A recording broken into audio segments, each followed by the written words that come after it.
Nuestro verano 24. En 24 años, bueno, no hemos vivido esta situación de idas y vueltas, más allá de lo climático, de estar, bueno, teniendo aperturas en este marco de pandemia que ya va a cumplir un año. Hablábamos hace un rato de que íbamos a tener un invitado en el aire de Segundos Afuera, ya que se están tomando medidas a partir de mañana de restricciones horarias, se están volviendo a generar una especie de control desde el Estado, desde las instituciones diferente a esta libertad que venimos atravesando, y son importantes las diferentes opiniones y también hablar, ¿no?, de la situación epidemiológica de cada lugar del país, si bien lo hacemos con la directora de salud de la ciudad. Y es por eso que le damos la bienvenida a Carlos Regazzoni al aire de Estación K2, invitándolo acá a la mesa de trabajo a compartir algunas opiniones. Carlos, buenos días, aquí Leandro y Adrián, te saludamos. ¿Cómo estás? Hola, ¿qué tal? Buenos días. ¿Cómo le va? Un saludo ahí en Necochea. Bueno, nosotros muy bien, aquí llegando al mediodía y tomando las primeras sensaciones de estas nuevas medidas del gobierno. Y, a ver, sin dedicarnos, sin ser médicos, sin ser personas que estuvimos en cargos públicos para saber cómo impactan las medidas, rápidamente hay opiniones, ¿no? Desde la Cámara Comercial, todo el mundo opinando y esta resistencia a tener restricciones. Y la primera pregunta inevitable es ¿qué opinás vos respecto a esto? ¿Sirven? ¿No sirven? ¿Cómo lo ves? ¿Y cómo sentís que primero es que imagino que la angustia, porque un impacto económico va a tener. Lo primero es que Carlos, te disculpo un segundo, sí. Te moviste creo que 1 metro a un lugar donde se empieza a cortar la señal. Al principio. ¿Me escuchan bien? Ahí te escuchamos mejor. Bueno, no, les decía, algo hay que hacer, porque la situación desde lo epidemiológico es crítica. Esa es la realidad. Claro. ¿Por qué se los digo? Porque el número de reproducción del virus, digamos, a la cantidad de casos nuevos que se generan a partir de cada paciente, ya está de nuevo arriba de 1, es decir, la epidemia está lanzada de nuevo. Entonces, esto, o se hacen cosas para pararlo, se toman medidas para detenerlo, o solo no va a detenerse. Claro. Y el inconveniente es que ya estamos viviendo la segunda ola en la Argentina, y si se llega a reproducir aquí lo que está ocurriendo en Europa, prepárense. ¿Entienden? Porque va a ser por lo menos tan grave como en Europa o más.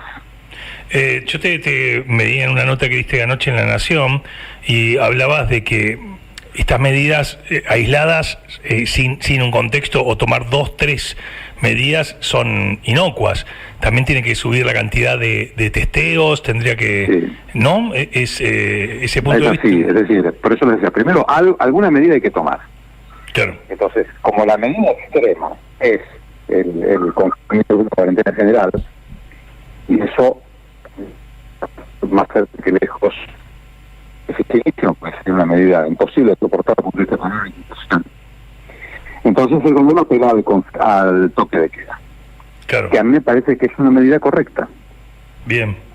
El punto es que va a tener poca eficacia, porque de por sí tiene poca fuerza para detener la circulación de personas, para bajar el número de contagios.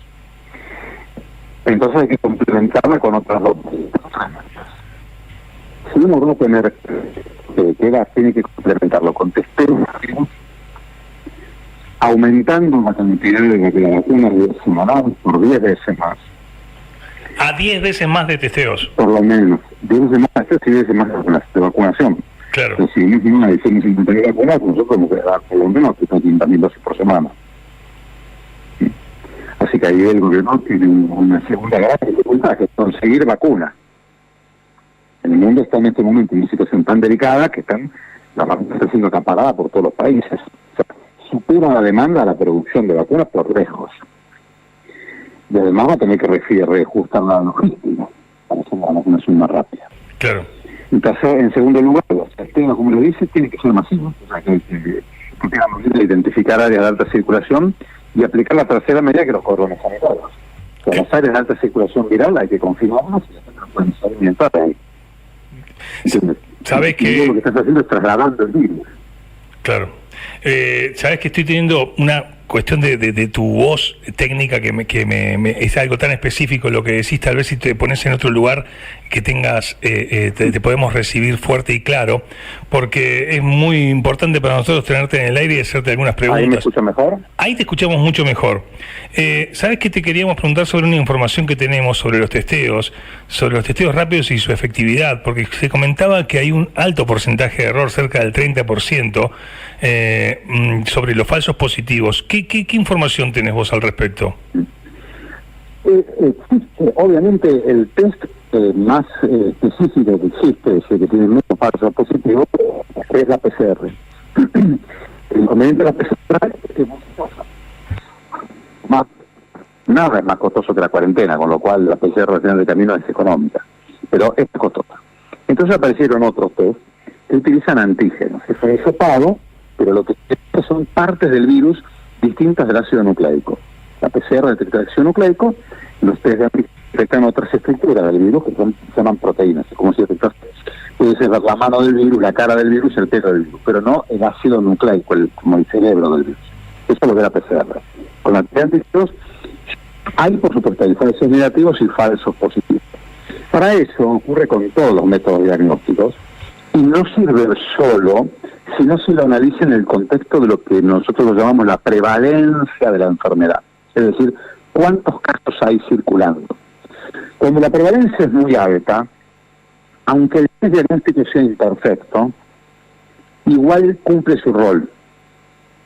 Porque la probabilidad, es decir, la probabilidad de que yo encuentre un rubio y que no sea dinamarqués en Dinamarca es muy baja, porque los dinamarqueses son todos rubios, entonces un rubio en Dinamarca es dinamarqués.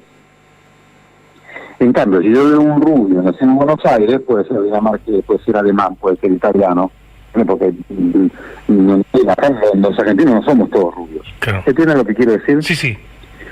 Bueno, nosotros ahora estamos como en Dinamarca. Cuando vos ves un paciente que parece, muy probablemente tenga COVID. Claro.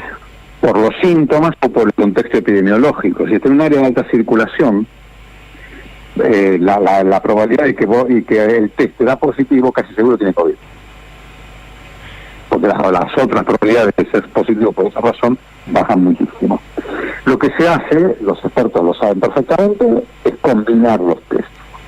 Es decir, en una misma población vos haces una vigilancia epidemiológica con PCR para saber el nivel, la prevalencia que hay. Después se usan test más masivos y más económicos y más rápidos sobre todo, pero como vos ya tenés la información previa con la PCR, haces una serie de cálculos, se puede meter una probabilidad post-test, y eso es suficiente para manejar la pandemia. Carlos, vos tenés alta experiencia en la función pública. ¿Cómo ves que se están encarando las cosas ya de cara a esta segunda ola? Nosotros estamos en Necochea, pasamos las fiestas, ahora tuvimos 2-3 días de temporal, pero venimos a tener 38 grados. Naturalmente nos relajamos y es como que no queremos pensar que la segunda ola vemos, no sé, Madrid nevada y no queremos verlo, queremos ir a la playa. ¿Vos cómo ves en los tiempos, a 50 días de que se intente comenzar las clases, que se estén haciendo las cosas a nivel presidencia, a nivel institucional? Con esta medida que están tomando, ¿coincidís? ¿Ves que las cosas van encaminadas bien o qué más tendría que suceder para poder encarar este 2021? Lo primero es que el espíritu general que tiene que volver a reinar entre los argentinos es el que teníamos en marzo. Un espíritu de colaboración y de baja conflictividad. Porque si no logramos eso, no va a ser posible ningún plan. Claro. Así que ahí el primer trabajo es el de generar el consenso. ¿Qué más podríamos hacer para generar el consenso? El gobierno podría nombrar un comité científico nuevo, multidisciplinario e independiente, que va a ir validando o a veces refutando y corrigiendo las decisiones que tome el Ministerio de Salud. Lo segundo que tiene que hacer es buscar una forma de conseguir más vacunas y buscar la forma de que la implementación sea más rápida. Sí. Porque si no, no hay solo segunda ola, hay tercera, cuarta y quinta. Sí, ayer, yo hoy en un momento del programa hablaba de la nota que diste ayer. A este ritmo tardamos entre 8 y 10 años en vacunar al 75% de la población del país. Como tenés que vacunar al 75% de los adultos, por lo menos, los mayores de 16 años. Claro. Como para normalizar la situación epidemiológica del país. Es lo que plantean todos los expertos en todo el planeta, o sea, no es algo que se me ocurra a mí. Claro. Para eso, lo seguro de llegar es los testeos masivos. Aumentar la cantidad de vacunas, implementar con una buena supervisión epidemiológica cordones sanitarios transitorios, o sea, vos no confinás para siempre una zona, la confinás hasta que logres de identificar a todos los casos y aislarlos. Pero de esa manera vos vas evitando que se vaya expandiendo geográficamente la epidemia, porque expandida geográficamente, el destino es Chile, es Brasil o es Estados Unidos, ¿sí? Es controlada completamente. Claro. O sea que eso es muy importante hacerlo. Y después, por supuesto, hay que insistir en el uso del mejor barbijo posible. El barbijo es una medida muy efectiva, pero sí es un buen barbijo. Ideal que la gente trate de tener un N95. Si no lo puede tener, porque no puede comprarlo, porque no hay disponible, tiene que el barbijo de tela que tiene habitualmente, ponerle en el medio una capa de paño amarillo de la cocina, o de franela. Okay. Porque eso genera una barrera electrostática que le da una eficiencia igual o similar a la del N95. El barbijo bien colocado y con esto. Por supuesto que en el verano es muy difícil. Sí, por supuesto lavarse las manos. Claro, pero uno tener un barbijo que realmente no sirve es algo que está bueno. O sea, a mí veía tu nota, ¿no? Y tuve una sensación, a ver, cuando te dan malas noticias, cuando te hablan con la verdad, vas al doctor, te dice, che, bueno, mirá, tenés de seis posibilidades de problemas cardiovasculares, realmente tenés 5, 3 podés modificar vos, porque podés cambiar la alimentación, podés hacer ejercicio, dejar el cigarrillo, estas 2 son genéticas, bueno, nos tenemos que cruzar los dedos. O sea, el diagnóstico general es ese, de repente uno tiene que usar un barbijo que sirva, mínimo. Mínimo. Porque además que lamentablemente nos dirigimos, si la epidemia sigue así, nos dirigimos a un confinamiento general, porque ningún país puede pararla de otra forma, la epidemia. Y las consecuencias de eso, sociales, económicas, son gravísimas. Sí. Y además que cuando eso ocurra, ¿cuál es el problema de esta pandemia? Que te va a llevar a confinarte con norma, con decreto o sin decreto. Porque espontáneamente, y esto ya fue estudiado mucho, genera que la gente se retraiga, y ustedes lo están viendo en la costa. ¿Ustedes tienen la misma cantidad de gente que antes en la costa? No, de ninguna manera. Tienen un 80% menos mínimo. Sí, totalmente. Bueno, y eso porque no hay toque, y la gente podría ir a verano. Y sin embargo no va. ¿Por qué no va? 2 razones fundamentales, 3. La primera, el deterioro económico. La segunda, el miedo a contagiarse. Y la tercera, que hay muchos que ya están enfermos. Entonces, cuando vos tenés una persona enferma, se inmoviliza todo el núcleo familiar. Claro. Entonces, nosotros o combatimos pronto la pandemia y bajamos la circulación viral, o ojo, porque hay muchas otras consecuencias que pueden ocurrir. Para eso hay que hacer un esfuerzo. Ese esfuerzo uno que lo puede coordinar es el gobierno nacional, porque no se puede deliberar a los distritos. Un municipio, por más que sea un municipio de primer nivel, como puede ser el caso de Necochea, que fuere, no tiene la capacidad técnica para hacer frente a una situación de estas. Que ha llevado por delante a países enteros del primer mundo. Si entendamos que España, Francia, Italia fracasaron frente a esto. Claro. Sí. Son grandes 10.000 Necocheas. ¿Entienden? O sea, no se puede. Esto lo tiene que hacer el gobierno nacional. Ahora yo creo que volvemos a una situación como la de marzo. Hay que tratar de colaborar lo más posible, marcando, por supuesto, los errores y marcando las cosas que están mal. Por supuesto, siempre con el movimiento de en el sentido de que uno tampoco tiene la verdad. A mí me parece que el toque de queda es una medida útil, pero poco útil. Hay que implementarla con otras medidas. Claro. Porque entendamos que esto vamos para muy largo. ¿Por qué? Porque la vacunación va a demorar mucho tiempo. ¿Cuánto tiempo? Meses. Y en esos meses, que son más de 10 meses, muchos meses, pueden haber más de segunda, tercera, cuarta y quinta ola. Y está demostrándose ahora también que las nuevas olas no son menores que la anterior, sino peores. El ejemplo se llama Manaus en Brasil. Manaus fue la ciudad más golpeada del mundo. Claro. La mitad de la población de Manaus quedó inmunizada, o sea, quedó con anticuerpos. Andá a ver Manaus como está ahora. Tiene un rebrote peor que el anterior. Sí. empezamos a tener un montón de datos para realmente poder ver este 2021 como, a ver, nosotros desde la radio siempre intentando dar un mensaje positivo, hay algo que depende de nosotros, que es nuestra conducta individual. Me parece que a eso también apelás cuando hablás, más allá de lo que haga algún gobierno. Me das expresiones. Yo trato de no sobrecargar las tintas sobre la conducta individual, porque mi ejemplo es el siguiente. Vos podés ordenar el tránsito apelando solamente a la conducta individual de las personas. No. Claramente no. Claro.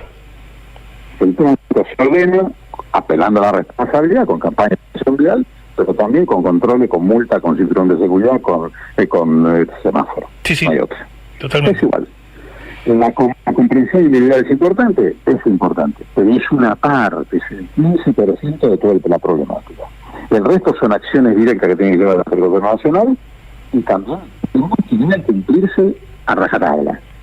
Bien. Pues no hay otra. Eso todo. Carlos, la verdad que sos muy amable, te agradecemos mucho. No, por favor. La verdad que es un lujazo tenerte al aire y bueno, seguramente en algún momento te volveremos a convocar. Que tengas un día. El lujo es estar en un paraíso como Necochea, eso es un lujo. Bueno, te esperamos cuando quieras, sos muy bienvenido. Dios mediante, un abrazo. Adiós, un abrazo. Un lujazo, Carlos Regazzoni. Justamente, a ver si queda claro, ¿no?